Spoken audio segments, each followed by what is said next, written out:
कब जाना पसंद करेंगी? जी DGSPR ने जनरल मुशर्रफ के बारे में भी कुछ बातें की हैं। जी। तो क्या आपकी हुकूमत जनरल मुशर्रफ को गिरफ्तार करेगी अदालती हुक्म के मुताबिक, और क्या आपकी हुकूमत उनको फौजी एजाज के साथ रुखसत करने पर तैयार है?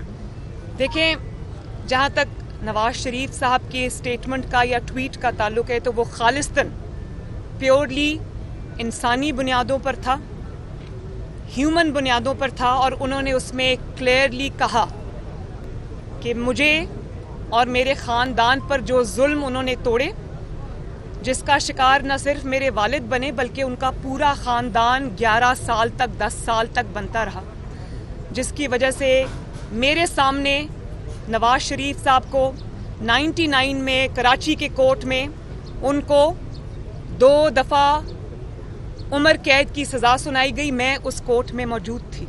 उनको अटक किले के ज़ंदानों में फेंका गया और फिर जिला वतन कर दिया गया, और जिला वतनी के बाद वो वहाँ पर उनके वालिद की डेथ हो गई, मेरे दादा की डेथ हो गई, और वो उनके इतने खिदमत गुजार और इतने ओबीडियंट औलाद होने के बावजूद वो उनको दफनाने नहीं आ सके, वो इजाज़त नहीं मिली उनको।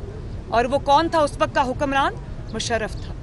तो इसके लिए बहुत बड़े दिल की ज़रूरत है कि अब वो अगर ऐसी स्टेज पे हैं कि वो ना उठ सकते हैं, ना बैठ सकते हैं, ना चल सकते हैं, तो मियां नवाज शरीफ ने बहुत बड़े दिल का मुजाहिरा किया है। और ये पहली बार नहीं है। जब शहीद मोहतरमा बेनज़ीर भुट्टो असैसिनेट हुई, जब उनको शहीद किया गया, तो सबसे पहले हॉस्पिटल पहुंचने वाला मोहम्मद नवाज शरीफ था।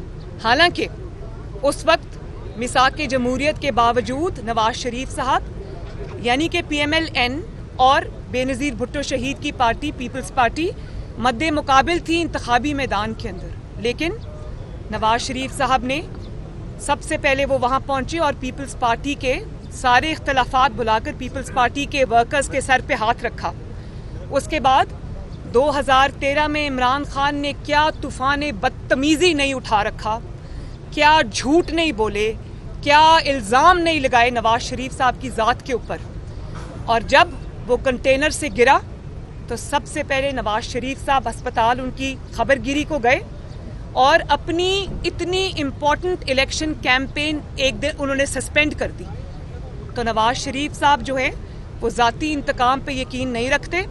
नवाज शरीफ साहब ने ये वाज़े किया है कि जो तकालीफ उन्होंने सही है, जिसमें उनके अपने प्यारे, जिनमें उनके वालिद थे, उनकी वाइफ थी, उनकी वालदा थी, वो सब गुजर गए। लेकिन उन्होंने कहा मैं नहीं चाहता कि मेरा बदतरीन दुश्मन या मेरा बदतरीन मुखालिफ भी वो तकलीफ सहे जो मुझे सहनी पड़ी। वो आज भी अपने वतन से दूर है, ये मैं आपको बता दूं। वो अभी भी वतन वापस नहीं आ सक रहे।